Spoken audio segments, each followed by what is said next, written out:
Oh man, sorry. I was reading a contract and I must have fell asleep. Warning guys, don't watch this video if contracts scare you. They can become very boring.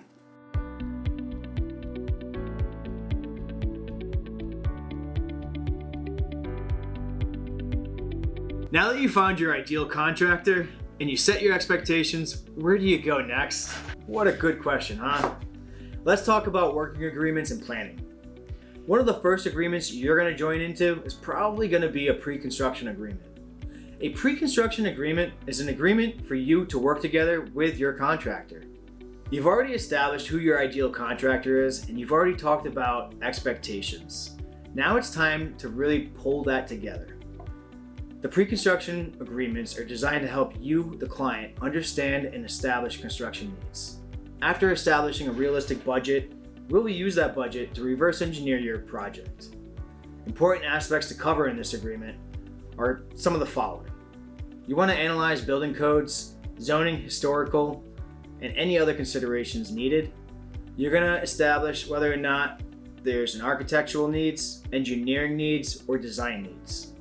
It can even include things such as material selections, scope of work, and detailed construction documents that'll get you ready to move to the next step. My favorite part, building.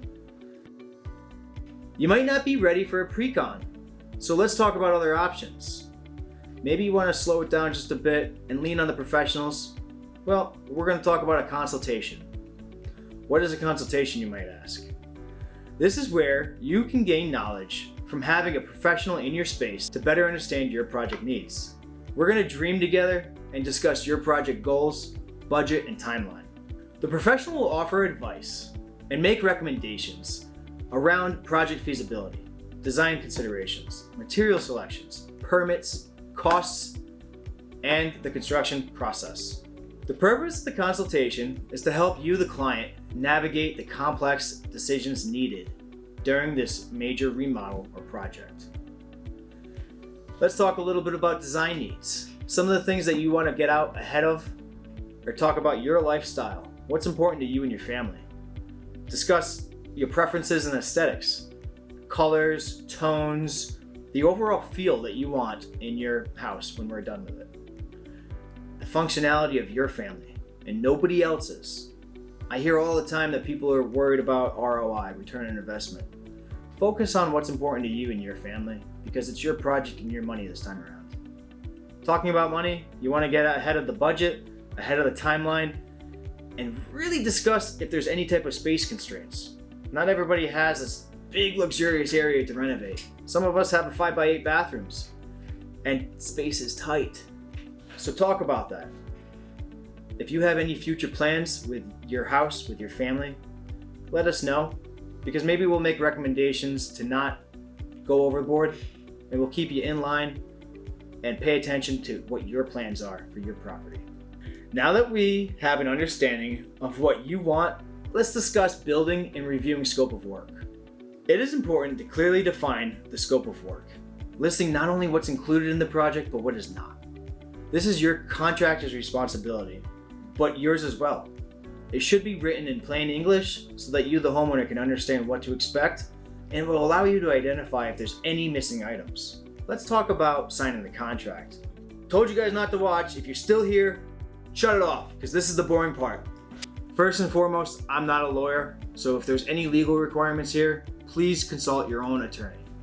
But in my opinion, some of the things important in a contract, make sure that the cost is clearly identified.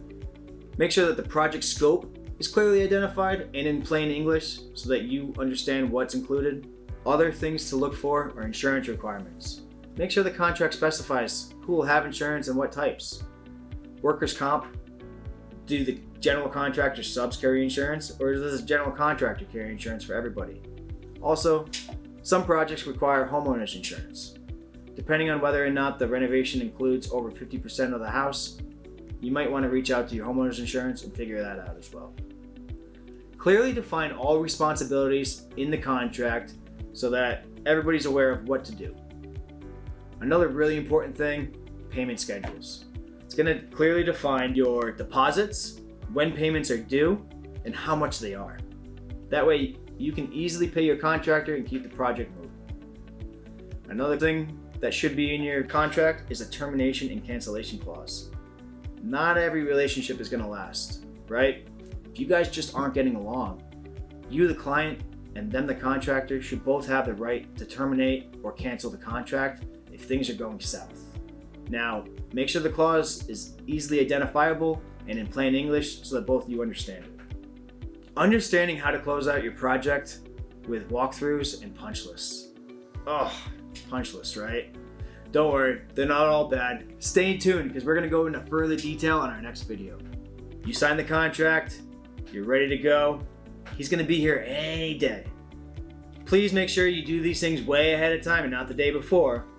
But here's a couple tips. You're going to want to remove any sentimental or irreplaceable items, something like a family heirloom or extreme valuables. It's not your contractor's responsibility to protect everything. You, the homeowner, need to make sure that you're setting him or her up for success, and you can protect your own stuff in the meantime. It's their responsibility to protect the house, but make sure you get your valuables out. Funny story, I once did a remodel with a grandfather clock that was 300 years old. They never told me how old it was or how valuable it was to them.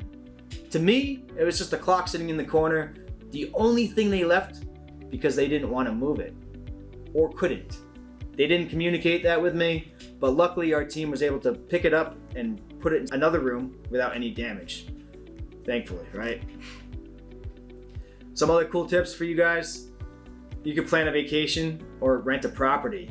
Make sure you guys do this ahead of time so that you're not waiting until the last minute. Some of these projects I'm talking about require the contractors to take control of your property. They're going to be basically living there, and you're not going to be able to be there every day. Some of them, we're shutting down power, we're shutting down water. You won't have heat or AC depending on the season. So it makes sense to go get another house or a rental. Another really cool tip, document your existing conditions of your house and communicate any deficiencies or hazards. No one knows your house quite like you do. So if you have a loose step or a rusty hinge, call it out ahead of time and we can actually address that and fix that for you. Lastly, plan for unexpected items and make sure you have a contingency built in or available for use. If this video is valuable and you want to learn more about the construction process and experience, please subscribe and follow to help us grow our audience. Thank you for watching. Stay tuned.